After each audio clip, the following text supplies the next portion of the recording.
why we hear that, and the Bible tells us that God created a man, and so we have a different nation here, population here. So now, why did God allow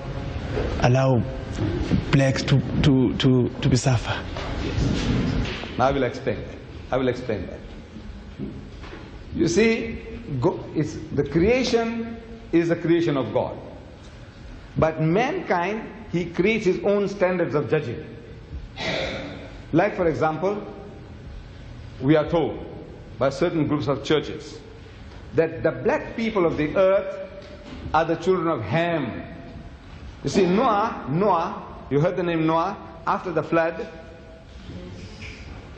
In the Genesis chapter 9 you read, Noah, after the flood, him and his 3 sons, Sam, Ham and Japheth, they started growing grapes. And from the fruit of the vine, they fermented the wine. And Noah drank too much. And he was lying naked. I'm reading this from the book of Genesis chapter 9. And out of his 3 sons, Sam, Ham and Japheth, Ham saw his father's nakedness. Sprawled out on the ground naked. And it was a big joke for him. So he laughed. Who laughed? Ham. You know how you spell Ham? H-A-M, Ham. Ham. H-A-M, Ham, you also spell for that piece of pig. See? You know the Englishman, he loves ham and eggs. Ham and eggs. How do you spell ham? That's right. So this person's name was Ham, one of the sons of Noah. His name was Ham. And he saw his father's nakedness and he laughed. Big joke. The other 2 sons, they felt remorse, ashamed of the father's condition. So they took a piece of cloth and they walked backwards and they covered up the father. The father, in the meantime, he knew what was going on, but he was too dead drunk to do anything about it. But when he came into his senses, he began to curse. And you remember the curse? He said, "Cursed be Canaan, for a servant of servant thou shalt be unto thy brother." You attend Bible class, don't you? You remember this? "Cursed be Canaan, for a servant of servant thou shalt be unto thy brother." So they tell us in a system, they say that we black peoples of the earth are the children of Ham. That fellow who behaved like a pig, laughed at his father's nakedness. So as such, we are to become the hewers of wood and the drawers of water. So they want to see to it that you keep to your role. Your role is sweep the streets, carry the rubbish bin, work in the factories, whatever. This is your menial labor, that is your destiny. Now this is the invention of man. See, man's own invention. God didn't make you so. He, as we are told, that He made us in His image. He made everybody upright. He says, He, the Lord, had made man upright. Upright means straight, going straight. So the invention of man, the devilishness in man, is finding excuses to how I can discriminate against you, create theories, weave stories, fairy tales, and around these fairy tales I find justification for keeping you down. Now the Holy Quran, this book of God, the Quran, our religious book, it gives us an explanation of the theory of race. And I would like you to judge whether it answers the problems of mankind or not. It says, and I'm quoting in Arabic the original, and I give you the translation.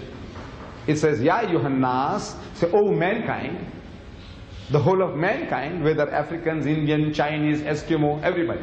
Ya ayyuhan nas, oh mankind, inna khalaqnakum min dhakarin wa unsa. It is we, God Almighty says, we who have created the male and the female. We have created you all of a single pair, a male and a female. وَجَعَلْنَاكُمْ شُعُوبًا وَقَبَائِلًا. And it is we who have made you into nations and tribes. What for? To discriminate against one another? No. It's لِتَعَارَفُوا, that you may recognize one another. This Mr. John is a Zulu, that Mr. John is a Xhosa, that Mr. John is a Swazi, that Mr. John is an Englishman, that Mr. John is a Frenchman, that Mr. John is a German. For the purpose of recognition, He has made you into nations and tribes. But since man has a sickness of wanting to discriminate on false premises, So God Almighty gives us the standard. We all have a tendency to behave like that. All. There is no exception. There is no nation on earth who is an exception to this rule, that everybody wants to create standards of judging other people as inferior to themselves. You said the African just now, and I accept that the African is, in the South African context, he is at the lowest rung of the ladder. Economically, educationally, in the professions, he is at the bottom rung. That we have to agree. But now among the Africans, we have Zulus. I was questioning the students. I says, are you all Zulus? The majority were. Some said no, she is a Xhosa. Somebody said something Tswana. But now the majority of the people that are here in this institute are Zulus. Am I right? Right. Now ask the Zulu. Ask the Zulu, what is Zulu? Izulu. What does it mean? Izulu. The heavens. No? Izulu. You are the heavenly people. Izulu. Yes, that's in your mind. Izulu, we are the topmost people. Among the Africans, who is the greatest tribe? The warrior nation, the topmost nation. Your title, the name, your name of your race is also Zulu. Izulu. And what about the others? What do the Zulu say? Isilwane. Am I right? What does it say about the others? The Xhosa, the Swazi, the Tswana. What are they? Isilwane. No, this is the nature of man. Everybody. The Arab said, I'm the Arab, means we are the eloquent people, and the rest of the world is Ajam, meaning dumb.